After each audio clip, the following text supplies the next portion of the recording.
अपनी जांच में इस पूरे मामले पर कुछ भी कहती हुई नहीं दिखाई दे रही। मनिंदर जी, दाऊद इब्राहिम का भूत भारतीय क्रिकेट टीम पर कुछ इस तरीके से घूमता रहता है हवा में कि हर कोई जानता है कि ये भाई साहब हैं, इनका हाथ है, जहां हाथ रख देते हैं वहां पर घड़ियां जो है वो सोने की बन जाती हैं, लेकिन इस हाथ को कोई पकड़ना नहीं चाहता। टू बी वेरी ऑनेस्ट, मैंने बहुत देर के बाद ये नाम सुना है उनका, क्योंकि काफी टाइम से क्रिकेट में उनका नाम नहीं आ रहा है और अभी रिपोर्ट में कहीं ना कहीं नाम आया है। मैं थोड़ा सा रोकना चाहूंगा, आप जब वो इंसिडेंट सामने आया था कपिल देव वाला कि दाऊद इब्राहिम की ड्रेसिंग रूम में मुलाकात हुई थी, आप उस टीम में थे, उस दौरान आपको लगा था कि ये दाऊद इब्राहिम है? उस दौरान कोई फिक्सिंग की बात सामने आई थी, आपके जहन में आया था कि ये चीज भी होती होगी क्रिकेट में? नहीं, बिल्कुल नहीं। एक्चुअली उनसे एक बार नहीं, उनसे 2-3 बार मुलाकात हुई थी और एक्चुअली इतने विनम्र स्वभाव के इंसान है कि कभी सोचा भी नहीं था कि ये वो।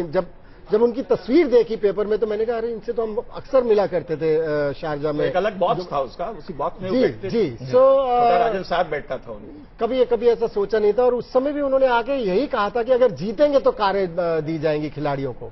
सो उन्होंने हारने के लिए नहीं कहा था। और फिक्सिंग में मेरे ख्याल से हारने के लिए आप बेट लगा सकते हैं कि आपको हारना है, जो कि ज्यादा आसान काम है। अगर आपको बोले जीतना है तो आप उसकी गारंटी नहीं दे सकते। सो उस टाइम उन्होंने जो ऑफर दिया था वो ये था। दो चीजें हो सकती हैं आजकल के इंटरनेशनल क्रिकेट में, अगर हम देखें कि आप दूसरी टीम के खिलाड़ी के साथ भी इन्वॉल्वमेंट दिखाकर मैच को फिक्स कर सकते हैं या फिर ब्रैकेट्स की बात कर सकते हैं। आदित्य वर्मा, याचिकाकर्ता और क्रिकेट एसोसिएशन ऑफ बंगाल के सचिव, हमारे साथ फोन लाइन पर जुड़ चुके हैं। आदित्य जी, 1999 2000 में भी ऐसी कुछ जांच हुई थी, कुछ निकल के सामने नहीं आया, कुछ खिलाड़ियों पे बैन लगाया बीसीसीआई ने, वो चुनाव लड़के सांसद बन गए। इस जांच के बाद आपको कुछ भरोसा है, कुछ होगा? सुप्रीम कोर्ट जो निर्णय सुनाएगी बीसीसीआई जैसी प्राइवेट बॉडी के खिलाफ, उससे कुछ निकलता हुआ सामने आएगा? भाई कहीं ना कहीं तो आपको विश्वास करके चलना ही ना पड़ेगा उच्चतम न्यायालय में। जी। जो 2000 का आप घटना कर रहे हैं, वो 2000 का घटना दिल्ली पुलिस के और जो फोन पे रिकॉर्डिंग कुछ टेप वेब से मामला आया था, और ये मामला आया है सुप्रीम कोर्ट ने कमीशन बना के ये जांच करवाया है। तो सुप्रीम कोर्ट के कमीशन, मुद्गल कमीशन का रिपोर्ट का रिकमेंडेशन पे तो सुप्रीम कोर्ट को इस पे फैसला करना है। 7 मार्च तक इंतजार करना पड़ेगा, जरूर अच्छा होगा क्रिकेट के लिए।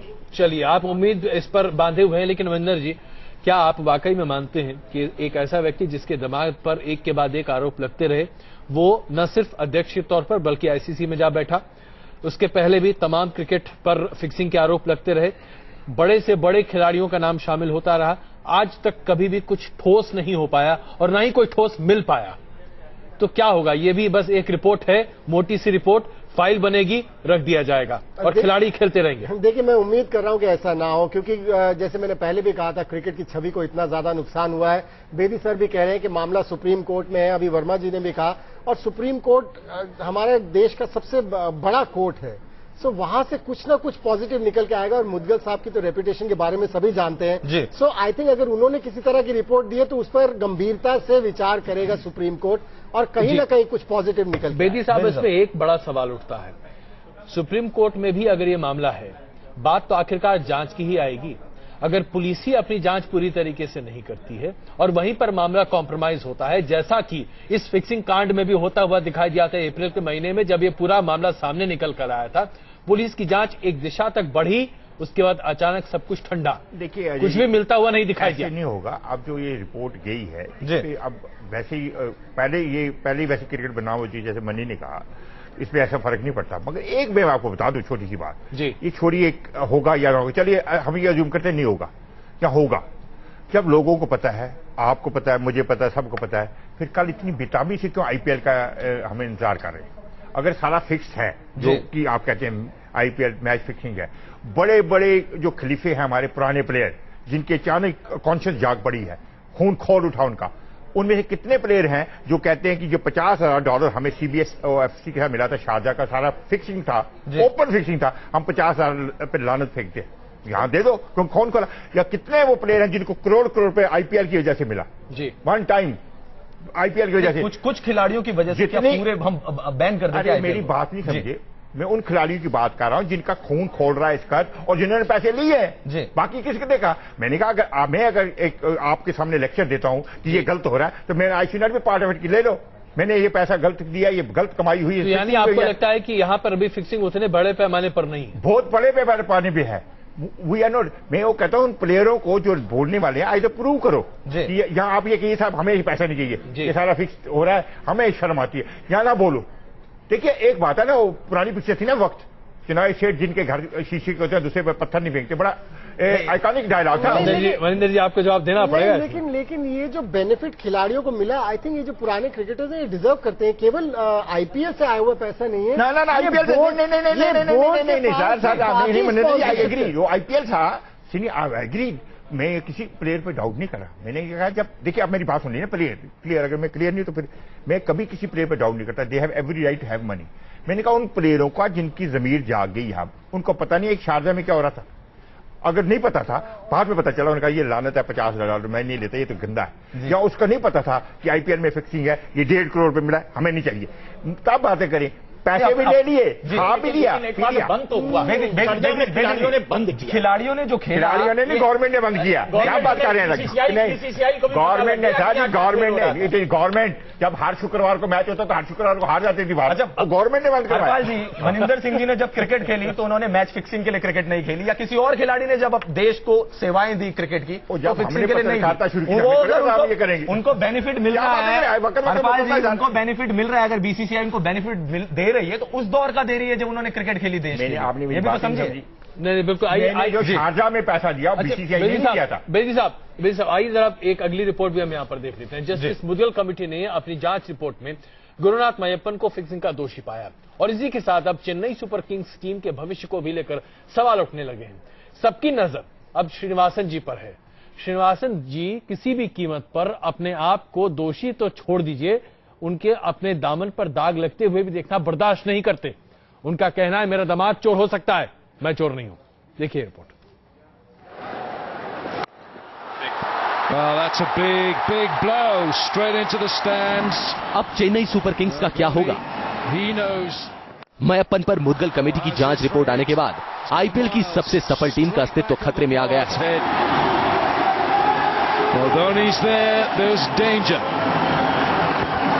That'll certainly help them stay in touch somewhat. क्या बीसीसीआई बाकी टीमों की तरह चेन्नई की मान्यता रद्द करने की हिम्मत जुटा पाएगी? He's going to leave his mark. अगर ऐसा हुआ तो कप्तान महेंद्र सिंह धोनी का क्या होगा? Sweetly of the middle. Chennai के खिलाड़ियों का क्या होगा? Should be 2 here. क्योंकि आईपीएल के नियमों के मुताबिक अगर किसी भी टीम का मालिक फिक्सिंग, सट्टेबाजी और धांधली जैसे आरोपों का दोषी पाया जाता है तो उस टीम की मान्यता तुरंत रद्द कर दी जाएगी। धांधली के आरोप में आईपीएल की 2 टीमें कोची और पुणे अपने अस्तित्व को खो चुकी हैं। लेकिन इस बार बात किसी आम टीम की नहीं, बल्कि बीसीसीआई के मुख्य श्रीनिवासन की टीम की, जिसके लिए भारतीय टीम का कप्तान खेलता है और जिसका हिस्सा भारतीय टीम के 4 बड़े खिलाड़ी हैं। वैसे श्रीनिवासन के रुतबे को देखते हुए ऐसा करना आसान नहीं है। जिस श्रीनिवासन ने अपने फायदे के लिए बीसीसीआई के नियम बदल दिए, जिसने पूरे देश के विरोध के बावजूद अपनी कुर्सी नहीं छोड़ी, जिसने आईसीसी पर कब्जे की पूरी तैयारी कर ली, उसकी टीम को बाहर करना आसान नहीं होगा। इसका इशारा श्रीनिवासन ने अपने दामाद मय्यप्पन पर सट्टेबाजी के आरोपों के वक्त ही ले दिया। अब चेन्नई के मालिक बताए जा रहे मय्यप्पन को रातों रात फ्रेंचाइजी का एक आम सदस्य बता दिया गया। मिनटों में वेबसाइट, फाइलों और विजिटिंग कार्ड से भी उनकी पोजीशन मिटा दी गई। वो श्रीनिवासन इस बार अपनी टीम को बचाने के लिए क्या नया दांव खेलते हैं, कौन से नए नियम बनाकर टीम को बचाते हैं, ये देखना दिलचस्प होगा। क्या टीम का नाम बदलकर फैंस को ठगा जाएगा? केवल आईपीएल ही ऐसा क्यों है जिसमें spot fixing, match fixing, drug party, rave parties, molestation जैसी अलग अलग घटनाएं होती हैं? क्रिकेट को कोई कंट्रोवर्सी की जरूरत नहीं, क्रिकेट अपने आप में एक एंटरटेनमेंट है। ऐसी परिस्थिति में केवल आईपीएल में इस प्रकार की घटनाएं होना, आईपीएल को कंट्रोवर्सी में रखना, मैं समझता हूं कि प्रत्येक फ्रेंचाइजी और फिल्म स्टार चाहता है, जिससे कि वह लगातार कंट्रोवर्सीज के कारण से न्यूज में बने रहेंगे। सारा दाव अगले चंद दिनों में चल जाएगा, और अगर ऐसा नहीं होता तो फिर नियमों के मुताबिक चेन्नई का बाहर होना तय है। लेकिन इन सब के बीच फैंस अपने आप को ठगा महसूस कर रहे हैं, खासकर चेन्नई के फैंस, जिनकी चहेती टीम की जीत हार अब सवालों के घेरे में है। Team news nation. तो सवाल यह है कि महेंद्र सिंह धोनी के बारे में जो आरोप लग रहे हैं, क्या महेंद्र सिंह धोनी इसमें इन्वॉल्व थे या नहीं थे, इसके बारे में जो फैसला होगा या इसके बारे में जो भी बात होगी तो 7 मार्च को आएगी। लेकिन बेदी जी, मैं फाइनल कमेंट आपकी तरफ से ये चाहूंगा एन श्रीनिवासन, जिनको हमने देखा है कि किसी की सुनते नहीं हो, इस दौरान आपको लग रहा है बीसीसीआई का कोई दबाव बनेगा, फैंस का कोई दबाव बनेगा, या सुप्रीम कोर्ट का कोई दबाव बन सकता है उनके ऊपर? सुप्रीम कोर्ट का कर सकता है, फैन किसका? फैंस का पिछली बार भी नहीं उन्होंने माना जी। बीसीसीआई उनके वैसे ही है। देखिए बात है कि और अपनी टीम के बारे में भी कोई फैसला नहीं लेंगे, क्यों नहीं? चेन्नई सुपर किंग्स के बारे में सिर्फ पाक साफ है, प्रूव कीजिए जी। मनिंदर जी, श्रीनिवासन जी को इस्तीफा देना चाहिए या नहीं? देखिए, एक चीज तो मैं ये जरूर कहना चाहूंगा कि अगर किसी का बेटा या किसी का दामाद कुछ गड़बड़ कर रहा है तो उसकी उसमें उतनी गलती नहीं है। तो श्रीनिवासन साहब की गलती सिर्फ ये थी कि अगर उस टाइम उनको 2 दिन अपने फार्म हाउस पे छुपाने की बजाय कह देते कि इसने गलती की है, इसकी जो सजा बनती है इसे मिलनी चाहिए जी, तो शायद उनकी इज्जत और बढ़ती। जहां तक का अगर आपका बेटा या आपका दामाद गड़बड़ कर रहा है और उसकी वजह से आप इस्तीफा दें, मैं पहले कहता था कि ऐसा होना चाहिए, लेकिन मैं थोड़ा सा अब डिफर करने लगा हूं। As the time has gone मुझे ऐसा लगने लगा कि उन्होंने क्या गलती की। बहुत बड़ा मरहम होता है, तो चीजें मरहम लगती हुई दिखाई दे रही है। आप सबका बहुत बहुत धन्यवाद इस चर्चा में शामिल होने के लिए। इसमें कोई दो राय नहीं है कि भारतीय क्रिकेट टीम पर और भारतीय क्रिकेट पर जिस तरीके के दाग लगते जा रहे हैं, ये दाग अच्छे नहीं है। वापस आते हैं कुछ और खबरों के साथ।